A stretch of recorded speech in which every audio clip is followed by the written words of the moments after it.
Samantala, sinibak na sa serbisyo si Superintendent Hansel Marantan at 12 pang mga opisyal ng PNP na dawit sa pagbaslang sa katao sa Timonan, Quezon noong Enero 6 ng nakalipas na taon. Mispong si PNP Director General Alan Purisima ang nag-aproba sa rekomendasyon na sibakin na sa trabaho ang naturang mga pulis.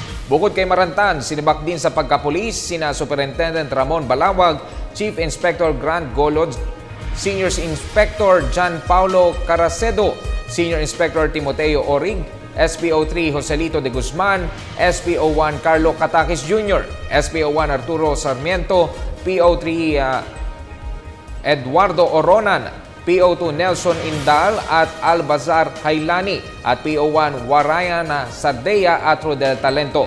Samantala, ilang opisyalis rin ang ibinaba ng ranggo. Ang naturang mga pulis ang silang tumao sa checkpoint kasama ang 1st Special Forces Battalion sa operasyon na pinamumunuan ni Marantan.